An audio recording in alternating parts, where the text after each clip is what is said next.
Assalamualaikum warahmatullahi wabarakatuh.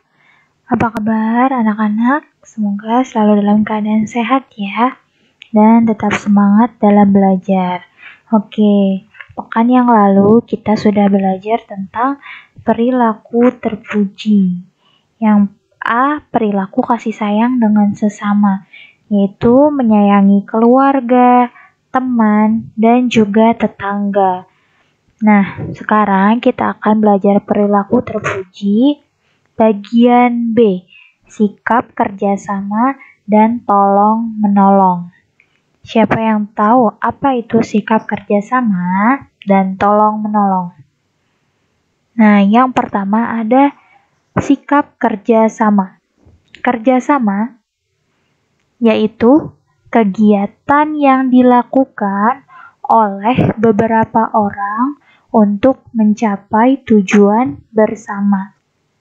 Kerjasama yaitu kegiatan yang dilakukan oleh beberapa orang untuk mencapai tujuan bersama. Kerjasama.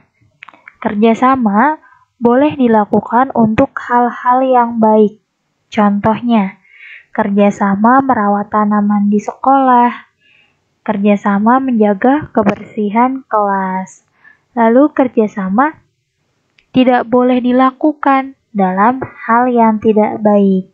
Contohnya, kerjasama mengotori kelas, kerjasama menyembunyikan tas teman. Nggak boleh ya kerjasama untuk ngisengin teman. Nah, kalau kerjasama untuk hal yang tidak baik, kalian akan mendapatkan dosa. Tidak boleh. Nah, di sini ada contoh kerjasama, yaitu membuang sampah di tempat sampah. Merupakan kerjasama menjaga kebersihan kelas. Jadi, dengan membuang sampah, kelas menjadi bersih. Itu adalah tugas masing-masing murid untuk menjaga kebersihan kelas. Lalu ada menyapu dan menanam tanaman, adalah kerjasama merawat halaman sekolah. Selanjutnya ada belajar bersama menyelesaikan tugas dari sekolah. Lalu bekerja sama membuat kerajinan tangan agar pekerjaan cepat selesai.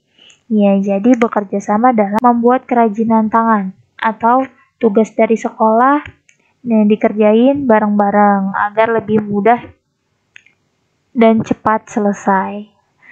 Oke, tadi kerjasama ada yang boleh dilakukan dan yang tidak boleh dilakukan. Yang boleh dilakukan adalah dalam hal-hal yang baik. Yang tidak boleh dilakukan dalam hal yang tidak baik. Oke, selanjutnya hikmah. Nah, hikmah. Apa yang kita dapat jika kita melakukan kerjasama? Yang pertama, dengan bekerja sama, pekerjaan yang berat menjadi ringan. Oke, contohnya saat kita melakukan piket. Piket, kalau dikerjakannya sendirian, pasti akan terasa lebih capek. Karena yang dikerjainnya banyak, sedangkan dilakukannya sendiri.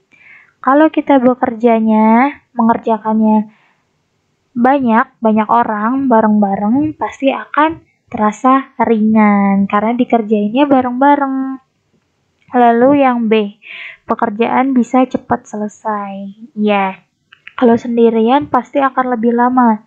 Kalau bareng-bareng dikerjainnya akan lebih cepat selesai.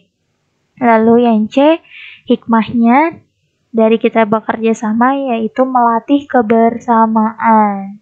Dengan bekerja bersama-sama, maka kita akan kompak ya, melatih kebersamaan. Lalu, setelah kerjasama, kita belajar tentang tolong-menolong. Tolong-menolong artinya sikap saling menolong atau sikap saling membantu untuk meringankan beban kesulitan. Jadi, tolong menolong artinya sikap saling menolong atau sikap saling membantu untuk meringankan beban kesulitan. Nah, tolong menolong boleh dilakukan untuk hal-hal yang baik. Contohnya, menolong teman yang dalam kesulitan, menolong ibu mengangkat piring kotor ke tempat cucian. Itu adalah yang dilakukan tolong menolong untuk hal-hal yang baik. Lalu tolong menolong tidak boleh dilakukan dalam hal yang tidak baik. Contohnya menolong kakak bolos sekolah, berangkat sekolah tapi tidak sampai sekolah, tidak boleh ya. Lalu menolong teman berbohong kepada guru, misalkan bantuin teman untuk berbohong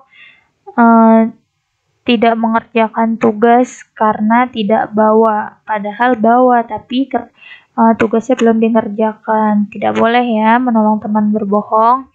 Itu adalah hal yang tidak baik. Kalau hal yang tidak baik dilakukan maka akan mendapatkan dosa. Jadi tidak boleh tolong menolong dalam hal yang tidak baik. Lalu contoh tolong menolong yaitu menolong ibu membawa barang, memberi bantuan kepada orang yang terkena musibah banjir. Jadi kita harus menolong orang-orang yang sedang kesulitan. Lalu membantu teman memperbaiki rantai sepeda yang lepas. Lalu memberi bantuan makanan kepada teman yang membutuhkan. Jadi banyak ya contoh tolong menolong. Menolong teman yang sedang kesulitan, banyak ya. Memberi makanan, bersedekah kepada orang yang tidak mampu. Nah, itu tolong menolong. Nah, hikmah sikap tolong menolong adalah dari tolong menolong kita bisa meringankan beban dengan sesama. Lalu tercipta hubungan baik dengan orang lain.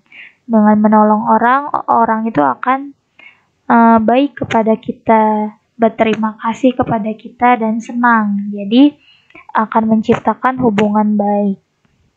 Lalu terhindar dari sifat membenci orang lain. Dengan tolong menolong kita akan senang, peduli kepada orang lain, bukannya membenci ya.